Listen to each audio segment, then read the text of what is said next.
rolling in with the high vibe energy Let's today. go. I see you. Let's pop in, Yanko. Hello, everyone. We're at episode 95, and I'm just feeling it today. I don't know if it's Friday or because it's snowing outside where I'm at, but we're going to have a wonderful I want show. snow.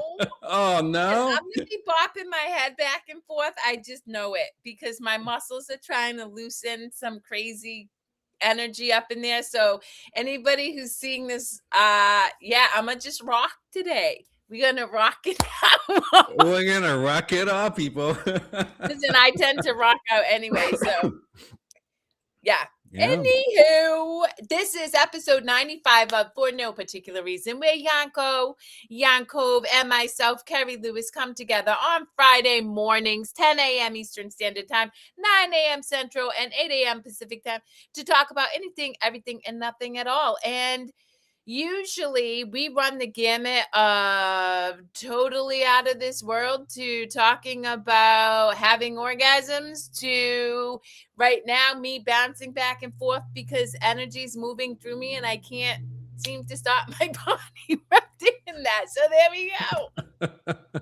Woo! I won't be laughing if I don't know what's going on, but it's funny. Well, it's so funny because I feel like it's a party in your body. It's like, how you could show up at a party and you never know what's going to happen? That's Yeah, what's yeah, going on in yeah, my body yeah, right now. yeah, I'm like, yeah, oh, yeah. so this is happening.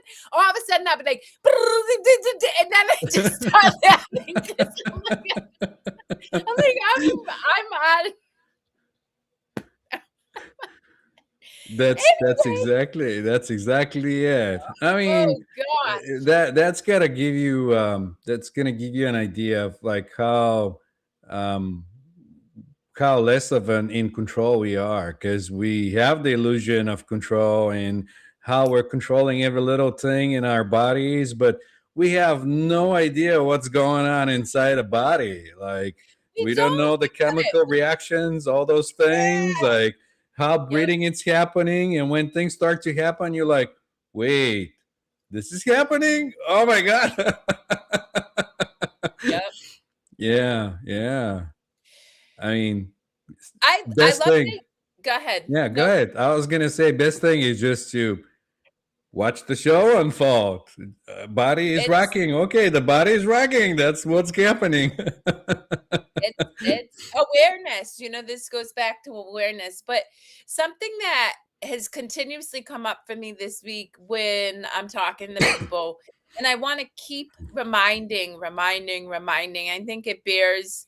We're still in January, so there's people who are chasing after these lofty New Year's resolutions.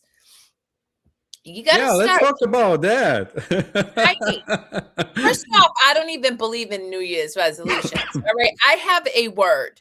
Every year I pick a word, and every choice that I make, I examine, does this choice align with the word that I chose? So and I shared last week, my word is jubilation. So if it's not joyful, trust and believe I am not doing it, to the point where, and I'll give the listening audience an example. I got tickets to the Patriots playoff game. Okay, I've been to the Patriots playoff games. I love football, love going there. The vibe's cool. But it was an 8:30 game on a Sunday night. And so I got tickets. I'm super excited. And then I'm like, is that really gonna bring me jubilation? Hell no. I'm like, babe, take somebody else because Kerri don't want to go to the Patriots game. I'd rather be warm, comfy in my bed and find out that we won the next day than be freezing my ass off in a stadium at 10 o'clock at night. I mean, at one point in my life, that would have been amazing, but not at 45, not right now.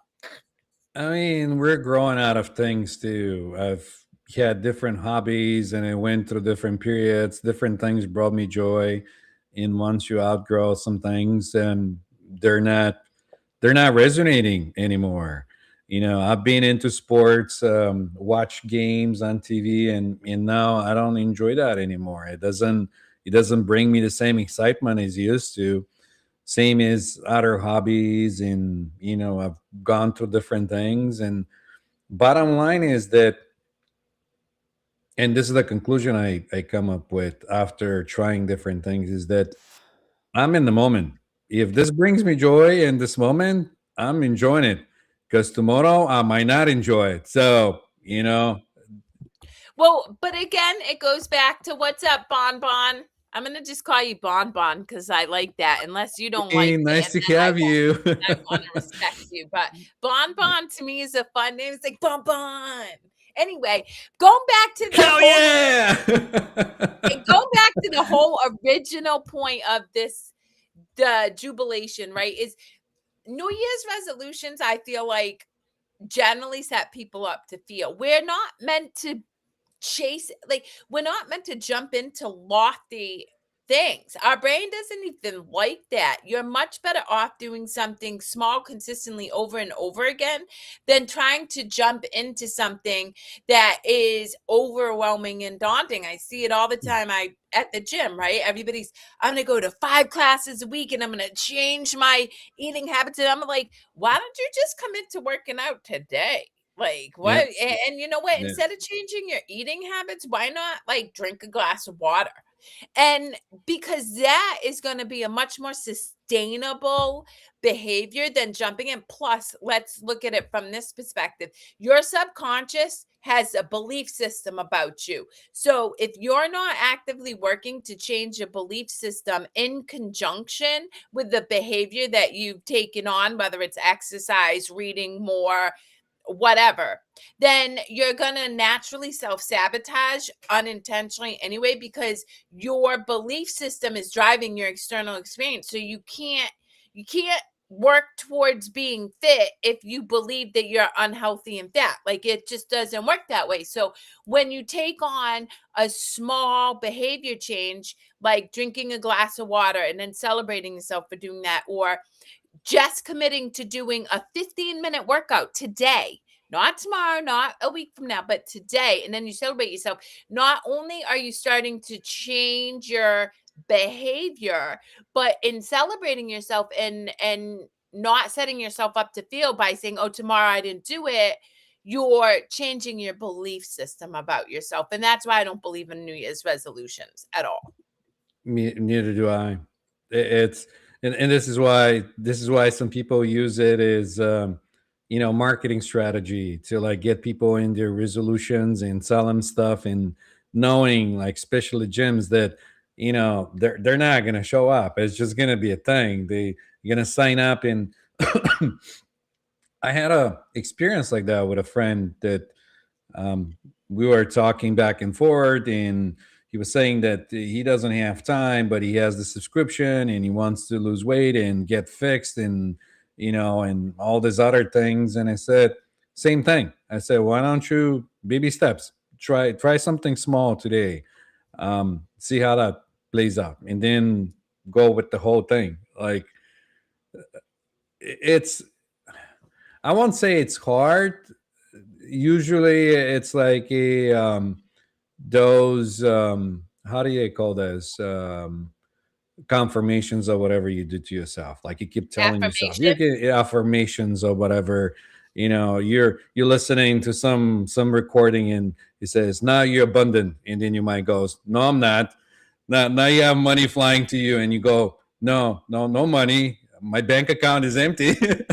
Well, that's why that's why I also think it's a joke just to do affirmations. Like, not for nothing, but taking action, we're energy and movement people. Like, yes, at some point you can literally sit in your chair and And manifest do out of your this. chair. Yeah, energy and movement. But it Rock it your does, neck it back and moves. forth. Yeah, Yeah. and so it's, don't get me wrong. Is there value in saying affirmations? Sure. But you also take an action. So, okay, money comes to me, so I'm going to spend money on something I enjoy. And you spend money on something you enjoy. And, like, there's something like you can't, it's hard to change your subconscious programming with just affirmations. I mean, I wasn't Mm. able to do it, and Lord knows I was the queen of affirmations for years. I'm like, I mean, but now here's the thing. I told you offline, and I mean this. I'm my own favorite person. Like this morning, I was cracking myself up. I have like the best time with myself, right? But there was a time when I thought I was a piece of shit. But over the course of making micro changes and celebrating myself, I literally reprogrammed my self image so that I really, I really like myself. I think I'm weird as hell, but I mean, I like that. I don't know. But yeah, affirmations, I don't know. I do think there is value in intention setting because Yeah, intention setting is training your yeah, focus. yeah, But I also think that, we get caught up in our thinking mind to believe we have to have all the pieces figured out, and you don't. So my intention is always to be a full expression of unconditional love and experience the abundance and joy that I am.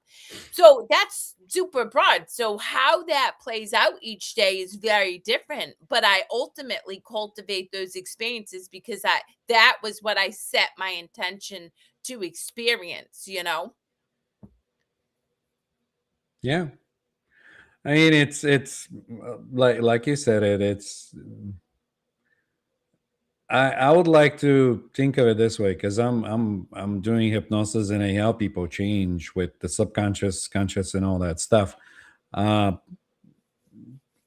but tricking the mind, if you've been in a same habit for a long time, it's usually um, helpful to tweak the habit, not change it altogether.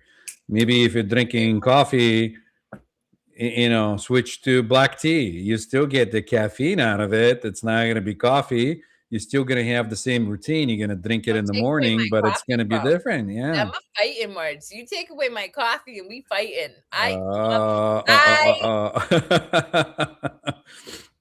I like my but coffee.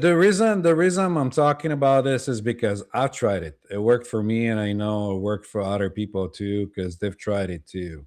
When I was in mindset of experimenting with food, um, bread was a huge thing in my diet. I was like eating a lot of bread and getting the bread, you know, out of my meal was so hard. So I had to replace it. I had to go rye bread instead of white bread, baby steps, little things. And, cutting from like a one piece of half a piece and whatever, to just adjusting until it wasn't a thing. It almost felt like that never was the way it was because it was gradual. So yeah, Well, you bring up a really good point. Our brain does not like having things taken away. It's why I say this over and over. I work with people who struggle with addiction, whether it's, cocaine or alcohol or gambling, whatever the case is. Our brain does not like being told it can't have it. So that's one of the reasons I tell people don't say I'm never going to do this again because your brain immediately is like, really? I'm like, no, you gonna do it again. Instead, say, in this moment, I am open to having a different experience. And furthermore, and I say this over and over, I'm not a fan of quitting cold turkey addictions. I'm not. Now, do I love the fact that I know some of my, people that I serve and support, are making choices that could be harmful?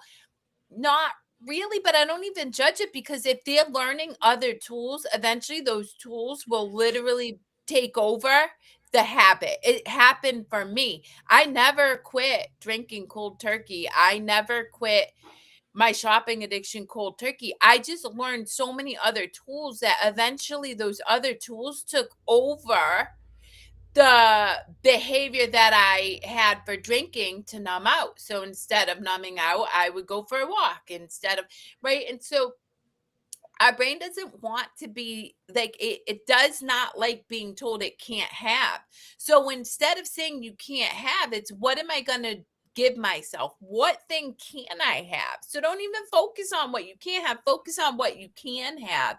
And in doing that, you shift out of behaviors that don't serve you with a lot more ease, with a lot less force. Like like this suffering that comes in. And that's why so many people struggle with addiction in the first place, because we're like, hey, go into detox. We're going to strip you of the one thing that keeps you from feeling your feelings and suffering.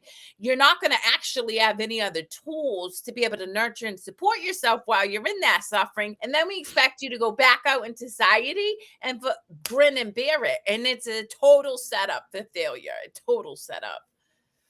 I mean, I'm thinking of those. How are they called? Those silent retreats. It worked like that on many people. What's that?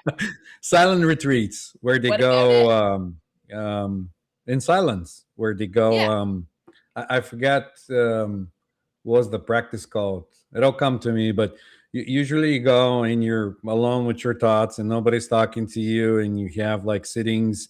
They get you through like meditation 101 and all that things, and it's hard for many people, and I I hear was gonna that. say, when I started meditating, Yanko, I was gonna crawl out of my skin. Like, luckily, I mean, I journal and I journaled back then. So I have entries that are like, this is awful. Like, because most people don't want to sit with their thoughts. There is a big uncomfortability with that. Yep, yep, And yep, then yep, your yep. thoughts cultivate feelings. So then your body's going into like fight or flight, anxiety, fear, you're going into rage, and you're what is happening here? So I would not. I mean, for me personally, that would have been a setup for me to never go back to meditation. But, again, you know how I meditated? 30 seconds at a time. For weeks, I sat for 30 seconds. And there was, when I first started, maybe I was able to sit for 10. Like, but whatever, my spirit, my higher guidance system, whatever it is, kept getting me back to doing it, but it wasn't long. But that 30 seconds became 35, which became 40, which became 45. And then eventually, I just told you last weekend and on Sunday, I sat for 6 hours just like hanging out in my dark room, and I was content. I know. This is so nice. And the thing is, guys, it's not that I don't have thoughts. I really want people to understand. You don't attach to them. You just kind of see them float by. It's kind of like watching a cloud. You're like, yeah. And you then if watch I you, do you grasp you what? you watch you watch your own movie unfold. That's how I Yeah, take and it. it's helpful because it allows you to see patterns of behavior, patterns of thinking. Like, so Yep. to your point earlier, like, I mean, the most pervasive pattern that I operated from for really long time, lack mindset, fear around being safety and security. And so I was able to see those patterns and start to get curious about where they came from. And over time, they just slowly release their grip hold over you. They just stop having as much power, and as much power is in much power. And then eventually it ceases to exist. Because you see it for what it is, because you're not embodying it. When you're buying it, you're actually in the character that's having those, like, mindset, or missing this and that or whatever. But when you sit and watch it go, then it's almost like a third person. It's not happening to you, you're not in it. So you have that wider perspective of like, oh, this is what's happening. Oh, I see now why this is happening. And you're not like hard on yourself or anything, because you're just happening. And it goes away. Well, that's why, again, for anybody out there, this is controversial, but I'm sorry. It's just truth. The last judgment isn't when some man is going to come here and pop off and like pick off who's doing the good job and who's doing the bad. It's not. It's the last time you judge yourself, because when you're outside of judgment, you can see human behavior for what it is, which is driven by ego, which is ultimately it's just fear. It's separation from the present moment. Like, when you're in the present moment, you feel good. Oh, I feel the breeze on my face, the sun's beating down, I'm watching the clouds. That is presence. That is your superpower. That is experiencing existence. But then you have this thought, because ego's been in control for so long, and you're like, who am I to be enjoying this? I need to be doing X, Y, and Z to make myself a productive member of society. And Mhm. we're driven by that fear. And so the more the more you can like observe that, you actually have a lot of empathy for the world. Like, and I really do have a lot of empathy for people, and not in this attached way. Like, if somebody's suffering, I'm not taking on their suffering, but I can see the patterns of behavior that they're clinging to that is causing them to have the experience they're having. And in that, I have compassion, because we're all connected, and we've all, yourself and me included, experienced suffering because of our behaviors, our embedded programming, so to speak. Yeah. When I recognize it, it's just like I'm recognizing the same thing in myself, like been there, done that. And you tell that person you don't have to do this because, like, there's other ways, but they're set their own way, and you just have the compassion. You say, well, I've done it, you've done it too one day, when is your time? Yep. And that's how it is. It's not like, oh, judgy, you're a bad person, I'm a good person, and all that other stuff. I was, browsing the internet earlier, and I've seen a um, photo of a guy with glasses, and with three glasses, like a third eye glass, and glass in his two eyes, and all that stuff. And it was something like, um, I get rid of ego, I did this, or something, with the caption that needed. It was so funny, but it looks so spiritual with his like glasses and crosses and other things, and it was so funny. I But the mean, ego, it's looking through your eyeballs, and you, like you said, when you in the now, and you're so used to things happening that the ego is looking out of your eyeballs and goes like, "Oh, where's the danger? Where's the danger? What can happen?" Because now everything is cool. It's nice. You're feeling bliss. You're feeling, like you said, the air around and everything.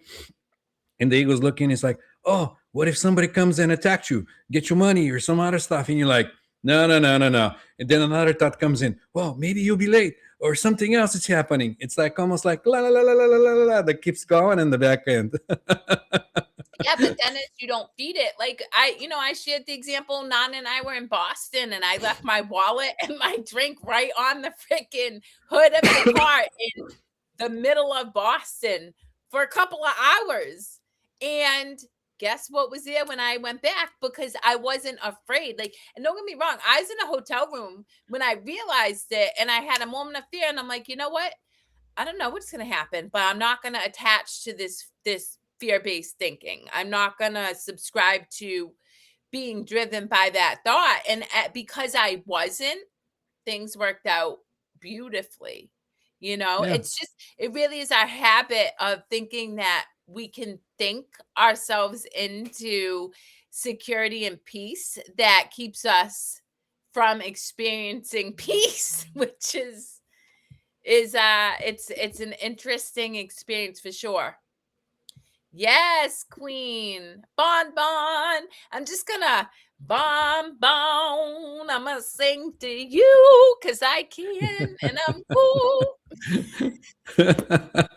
You know what? Totally switching topics.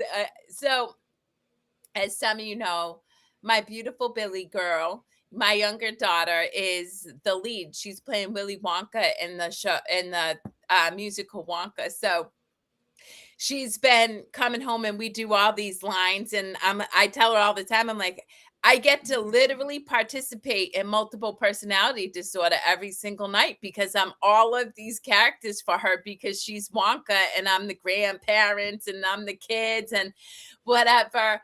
But what was really cool was she looked at me the other day as she's singing, and she's telling me something. She's like, you know what's really cool, Mom? And I said, what? She's like, I get to teach you something, which she is, because she's telling me that there's a chest voice, a head voice, and the in between voice. And I was thinking, when you're present, to your point, Bonnie, you learn from everything. You learn from everything, and you get to experience joy in connecting, because when you're connected, you're absorbing knowledge, connection, joy, like intimacy, all this yummy deliciousness that is accessible to us at all times, that our thinking mind, our ego, pulls us out of, trying to convince us that we have to be afraid or we have to figure out our next step. Yep. Yep. You getting more deeper connections with everything, not only with other humans, but with animals, with nature. You discovering new things about everything every time you do that. Otherwise, as soon as the thought comes in, and it ruins the party. Like you look at the flower or something, and then the thought comes in and says, "Oh, what a beautiful flower! Oh, what an ugly thing!" Or "Oh, why is this flower dying?" Or something else, instead of just it is. It's what it is. The more Yeah, present you are, the more connected you are. Because I can tell you, in my 20s, don't you couldn't put a plant 10 feet near me because that thing was dead before I ever had a chance to do anything with it. Now I have Rengoku, I have Tyler sitting there, I got my babies. I plants just naturally thrive because we're connected. Like, I know what it needs when it needs it without me having the schedule to take care of it. yeah. Telepathy. If we go that route today, A like like hundred. like like Gail was saying, the woo woo stuff. I mean, the woo-woo stuff is gonna be more and more present, people. So you're gonna jump on the crazy train with us Yeah, at some get point. used to it. Emery's Annex, a head versus heart battle. But it's so interesting. I'm gonna lovingly challenge that a little bit.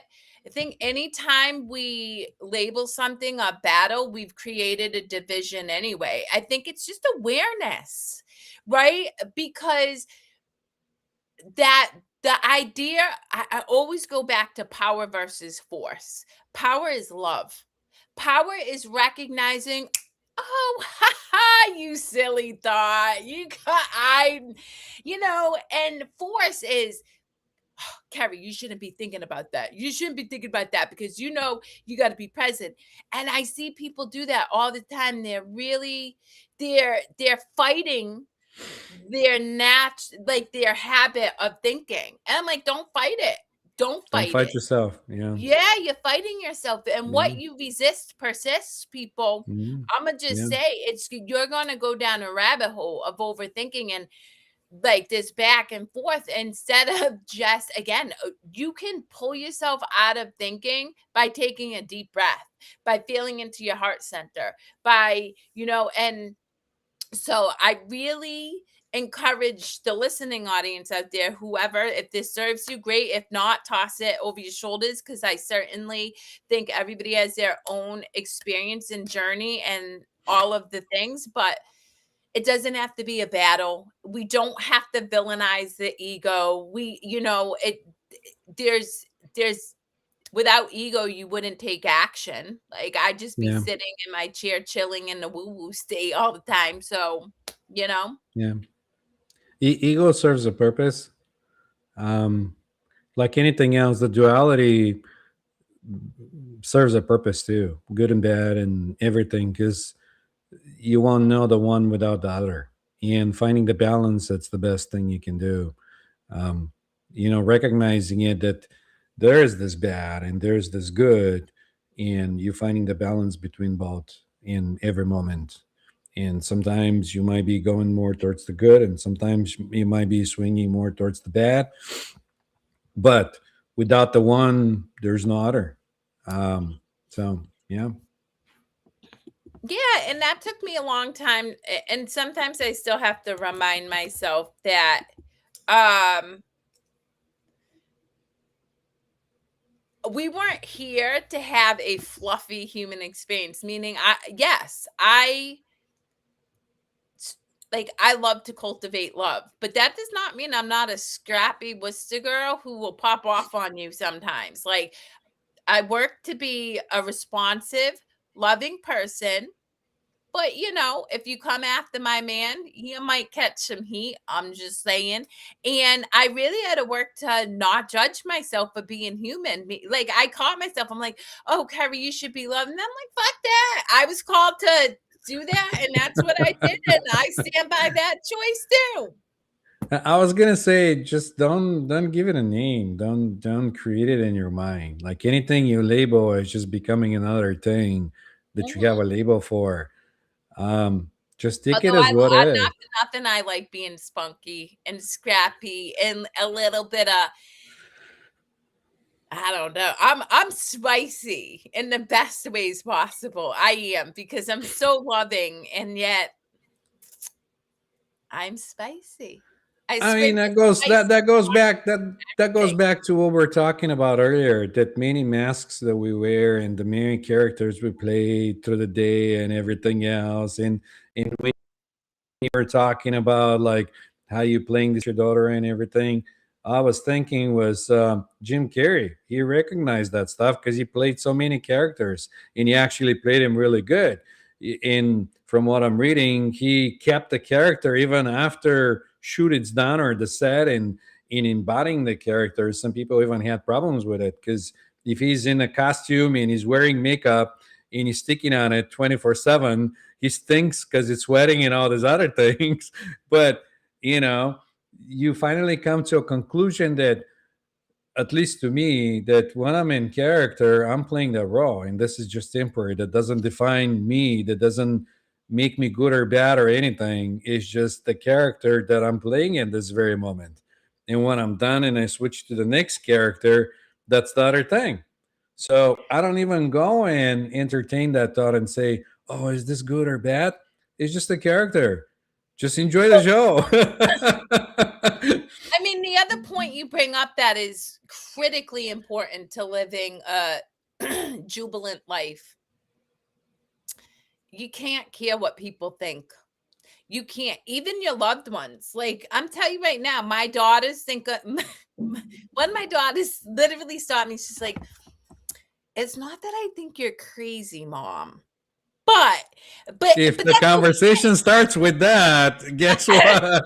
Not that I'm thinking that you're crazy, but but that's the thing is, even my children, I don't conform to for them.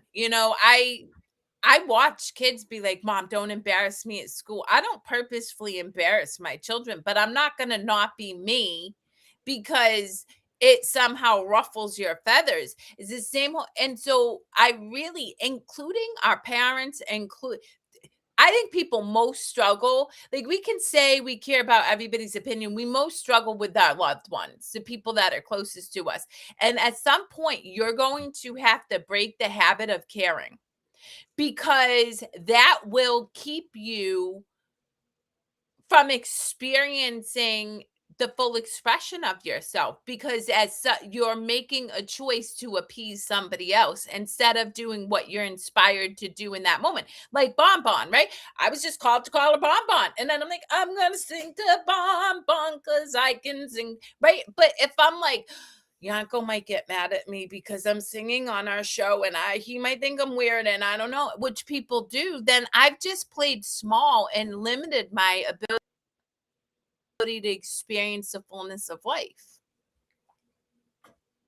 So everybody's good opinion is just that, they're good opinion, but really doesn't mean shit unless you let it mean yeah. shit. And it really shouldn't, because they're busy worried about what everybody thinks about I mean, they're them. projecting their stuff on you, and then you take it as part of you, and you. I mean, it could go both ways. It could be you projecting stuff on somebody else, or they're projecting their stuff on you, because we're mirrors to ourselves. Um, and that's fine. And when you come to realization, which will happen at one point, you have the understanding, and then you're gonna look at it from point of understanding and kind of putting yourself in their shoes. And so there's no judgment and understanding. There's no good, bad, or whatever, because you're like, oh, I know. So and then there's nothing else going on. Yeah. Give me 1 sec. I'm just looking at. Chat. Go ahead. Keep Yeah, we're talking. keeping with chat. There you go. All right, chat. Now is the time to interact with us and ask your questions if you have any. Well, you can do it at any time, but yeah. Okay. I got sunshine, I got laughter, I got my Nana who can ask for anything more. I don't know. I mean, Yeah, but if you're anybody making has a any you're thoughts, making a good point when you figure out that you have everything that you need, everything it's provided for you. The universe takes care of you. You have oxygen, you have water, you have all those things. Everything else is just like a compliment on the top of that. And you're grateful for everything, then what else can you ask for?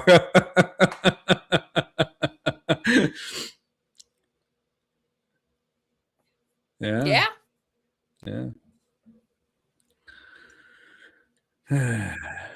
What else you got? I don't know. We kind of stop the flow until you start, moving in flow again. We got to reconnect. uh, I'm yeah. chilling. I don't know. Ask us a question, guys, until we come up with something to talk about. Because you know how show goes.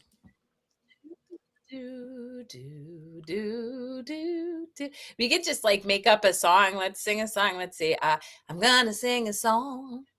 Cause that's what I want to do to carry on this show right now. Cause that's what we can do when we stay in flow. We go with what we feel. So let's sing a song. See, that's wonderful. Where you can do improv. That's yeah. What are we I don't improv know, in? something like that song. Yeah, Go ahead, improv whatever something, comes to Jacko. mind. What are you Um, improv in? I don't know. I don't know what I can improvise. Usually, when I improvise, I just shout, "Hey, Macarena!" Yo, we got to work on your I improv know, skills. right? Jeez. That's I know, right. right? My God. All right, let's see. Thanks, Bonnie. Oh, this is our Don. We We're really grateful appreciate for you. you being one of our regulars And and Emery yeah, and Janet. connecting with us, supporting.